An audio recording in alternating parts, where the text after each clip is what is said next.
दिल में बहुत दर्द है और वो दर्द मैं आज आपके सामने रखना चाहता हूं।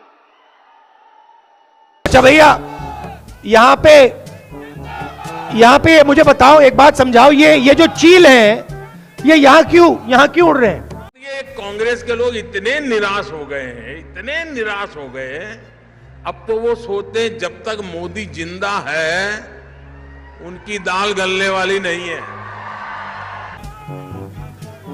ये चील यहाँ क्या कर रहे हैं बताओ मुझे, कोई बता सकता है? ये चील जो घूम रहे हैं यहाँ पे क्यों घूम रहे हैं? 5-5 किलो राशन देने को सुनिए, क्या राशन हम दे रहे? 5 किलो राशन मोदी जी को खा के दिखाए 1 महीना। कौन 5 किलो राशन में 1 महीना खा सकता है जी? अब राशन से लोगों का भविष्य खरीद लीजिएगा। हमारा देश पहला। मेरे दिल में बहुत दर्द है और वो दर्द मैं आज आपके सामने रखना चाहता हूं। जब बीजेपी ने आजादी के बाद पहली बार गरीब घर से, जंगलों से आई हुई एक आदिवासी महिला को राष्ट्रपति पद का उम्मीदवार बनाया, राष्ट्रपति पद का उम्मीदवार बनाया, तो कांग्रेस ने उनका भी विरोध किया। क्या ऐसी कांग्रेस को माफ कर सकते हैं? जो आदिवासी को अपमानित करे उनको माफ कर सकते हैं? एक आदिवासी महिला को स्वीकार न करे ऐसी कांग्रेस को माफ कर सकते हैं? पिछले 5 साल से उनको रोजगार नहीं मिल रहा है। What? इसका कारण नरेंद्र मोदी है, इसका कारण आरएसएस है, इसका कारण बीजेपी है।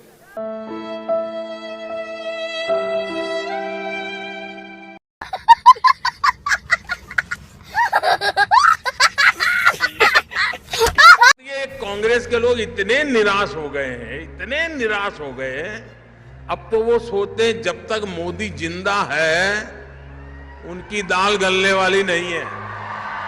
और इसलिए सारे आजकल कह रहे हैं मर जा मोदी, मर जा मोदी, नारे बोल रहे हैं मर जा मोदी। कुछ लोग कब्र खोदने में बिजी हो गए हैं, वो कह रहे हैं मोदी तेरी कब्र खुदेगी, मोदी तेरी कब्र खुदेगी, लेकिन देश कह रहा है मोदी तेरा कमल खिलेगा, मोदी तेरा कमल खिलेगा। इस समय आपके लिए सिर्फ 5 किलो का राशन है बस। अभी मजा आएगा ना भिड़ो। और इस 5 किलो के राशन में किसी का पेट नहीं भर रहा है। मजा आया, और मैं ये जो मजा है हिंदुस्तान के हर व्यक्ति को देना चाहता हूं। मिल रहा है ये अच्छी बात है, लेकिन इससे भविष्य नहीं बनेगा। अरे बाप रे, ये तो धोती खोल रहा है। इससे आप आत्मनिर्भर नहीं बन सकते।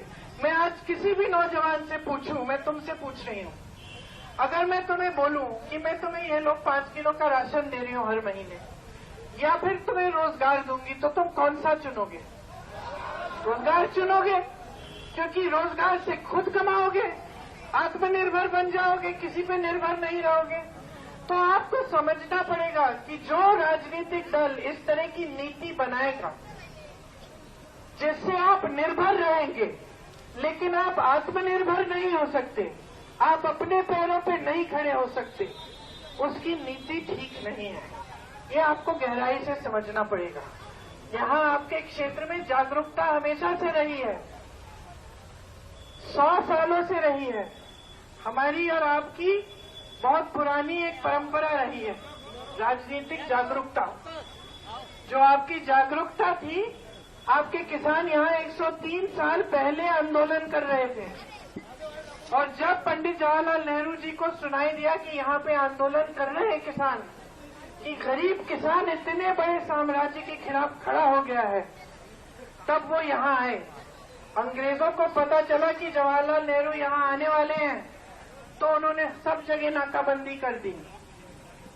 पंडित जी एक ट्रक में बकरियों के नीचे छुप के यहाँ आए किसानों से मिलने के लिए, आंदोलन में शामिल हुए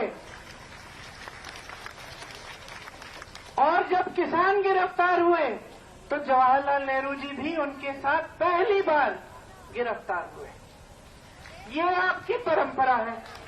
आपकी एक और परंपरा है कि जब आपको लगता है कि नेता से कोई गलती हो गई, आपको पसंद नहीं आई बात, तो आपने दुरुस्त करने का काम नहीं किया। आपने इंदिरा जी जैसी महान हस्ती को भी दंड दिया, एक चुनाव हराया क्योंकि आप नाराज थे। आपने कहा कि जो इनकी एक नीति है आपको पसंद नहीं आई। इंदिरा जी आपसे नाराज नहीं हुई, इंदिरा जी आपका आदर करती थी। वो समझी कि आज अगर मैं हारी हूं तो जनता मुझे कुछ कह रही है, मुझे सुनने की जरूरत है। आज के नेता क्या कहते हैं? जनता सवाल उठा रही है, मुंह बंद करो, इनका गिरफ्तार कर लो, बंद कर दो। सवाल किसी को नहीं उठाना चाहिए। आज की सरकार क्या कहती है कि नीति बनेगी लेकिन जनता के जरूरतों के आधार पर नहीं बनेगी। नीति बनेगी तो बड़े बड़े खरबपतियों के आधार पर बनेगी। आज की सरकार क्या कह रही है कि किसानों को गरीबी की दलदल में रहने दो, इन पे टैक्स बढ़ा दो, इनकी हर चीज को महंगी कर दो। ये आंदोलन करेंगे। 600 किसान शहीद हुए आंदोलन में, इनकी सुनवाई नहीं होगी। आज की सरकार कह रही है कि बड़े बड़े खरबपतियों की कर्ज माफ कर दो। 16 लाख करोड़ रुपए उनके माफ किए, किसानों का 1 रुपया माफ नहीं किया।